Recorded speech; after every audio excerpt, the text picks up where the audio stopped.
When air support is needed on the battlefield, nothing inspires both confidence in friendly infantry and chilling terror in enemy infantry like the silhouette of an A-10 Warthog. It's not for nothing that this attack aircraft has become a true icon of American military aviation, bursting into all sorts of halls of fame with both wings spread.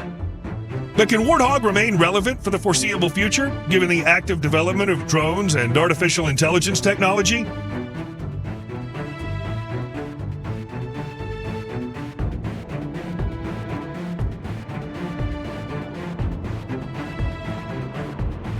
As the world stood on the brink of nuclear war in the 1960s, Pentagon strategists realized that victory might depend not only on the nuclear arsenal and the means to deliver it quickly, but also on the ability to effectively support ground forces.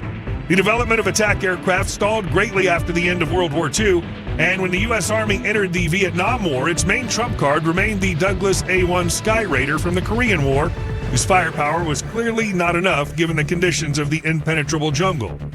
It was the strengthening of air support that became a key priority for the U.S. Air Force when, in September of 1966, General John P. McConnell, Chief of Staff of the U.S. Air Force, tasked the service with the development of a specialized close air support (CAS) aircraft. The United States urgently needed an aircraft capable of resisting Soviet armored vehicles and supporting infantry from the air, breaking through enemy fire barriers. The program was dubbed the abbreviation AX, or Attack Experimental, and work on it began to boil. 6 companies submitted proposals, but out of all of them, only Northrop's YA-9A and Fairchild Republic's YA-10A were the ones the U.S. Air Force took a liking to. As a result of some of the tests, the choice was made to go with the latter. In parallel with the development of the advanced attack aircraft, the service commissioned General Electric to develop a gun, the GAU-8, but we'll get more into that one a little later. Fairchild Republic's factory in Farmingdale, New York, rolled out the first 2 YA-10 prototypes in the early 70s. In March 1976, the first A-10 was put into service by the U.S. Air Force Tactical Air Command, and by 1984, the number of A-10s delivered amounted to 715 aircraft, including 2 prototypes and 6 experimental models. Looking at the A-10, it's hard to believe that this massive and lumbering aircraft could be so maneuverable and deadly. But the first 2 and most important priorities in the list of his limitless skills can rightfully be considered survival and maintainability. The Warthog was designed to fly from forward air bases to the wildest airstrips, where engine damage from foreign objects is almost commonplace. This, among other things, determines the location of the device's 2 turbofan engines, General Electric TF-34, GE-100, located high behind the wings in front of the tail with double vertical stabilizers. These have a high bypass ratio of 6:1, due to which their infrared signature is close to the minimum, and the location of the engines not only directs the exhaust gases over the tailplanes, further protecting the attack aircraft from infrared homing surface-to-air missiles, but also allows the engines to operate without stops while the aircraft is being serviced or re-equipped. The A-10 can rightfully be considered the Terminator among all U.S. military aircraft. Think about it. It can easily withstand direct hits from armor-piercing and high-explosive fragmentation shells up to 23 millimeters, has a backup control system in case of loss of hydraulics, and is designed to fly to the base with 1 engine, half of a tail, half of a wing, and 1 lip. I think we can all agree it sounds like something out of science fiction, but during the invasion of Iraq in 2003, pilot Kim Campbell's A-10 came under enemy anti-aircraft fire, and despite damage to one of the engines and hydraulic systems, it was still able to reach the base using manual reverse. Additionally, almost all of the aircraft's major components are interchangeable and can be installed on either the left or right side of the Warthog, making it wildly easy to maintain even in the harshest field conditions. The list of such ambidextrous parts includes engines, vertical stabilizers, main landing gear, and some other components. During Warthog's development, the plan was fairly straightforward. To destroy tanks, one must create a flying tank. It was for this purpose that a 1,200-pound weight was installed on the attack aircraft, this being the titanium alloy bathtub armor. At 1.5 inches, 38 millimeters thick, it does a good job of protecting the pilot and cockpit. By the way, this was one of the first uses of this advanced metal alloy in the aerospace industry. But is it possible to fly far with a punctured fuel tank, even if you're practically an immortal multi-ton aircraft? Looking for an answer to this question, engineers tried to minimize the likelihood of damage to the Warthog fuel system. All 4 of its fuel tanks were located near the center of the aircraft and away from the fuselage. Thus, the shells will first need to penetrate the skin of the aircraft. Yes, the one that's protected to the max by all that armor. And only after that will they be able to approach the outer skin of the fuel tank. Damaged fuel lines are capable of self-sealing except in cases of very critical damage that exceeds the self-sealing capabilities of the tanks, and check valves prevent fuel from entering the damaged tank. The A-10's creators thought this system through, adding mesh polyurethane foam lining the inside and outside of the fuel tanks to hold out debris and limit fuel leakage if the tank were damaged. The engines were protected from the rest of the airframe by fire partitions and equipment for extinguishing fires. Let's say fortune turns against you and all 4 fuel tanks are critically damaged. Well, even in this case, there's still enough fuel in 2 self-sealing sumps for 230 miles of flight. For a long time, we pretended not to notice the elephant in the room, but the time has come to address it.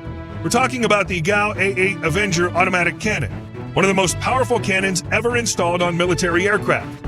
In fact, the body of the plane was literally built around it. It's probably best known for its memorable brrr sound when firing.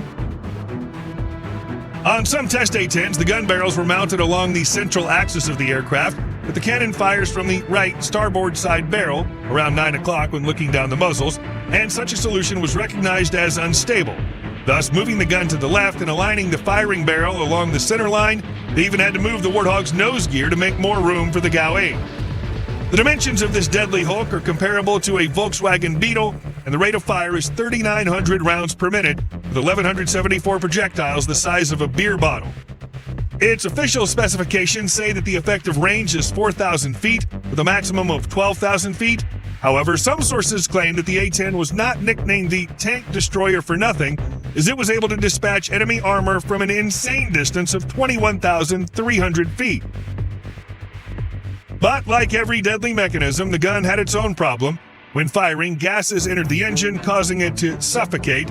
Therefore, the engineers acted simply and brilliantly, making it so that when the pilot pulled the trigger, he constantly turned off the engine ignition system. That is, even if after that it suddenly froze and stalled, it immediately restarted. And even if the formidable Avenger suddenly runs out of power, the aircraft has an impressive array of additional weapons that are great at dealing with any type of enemy armored vehicles. The upgraded A-10C carries up to 16,000 pounds of mixed ammunition on 8 underwing and 3 ventral pylons.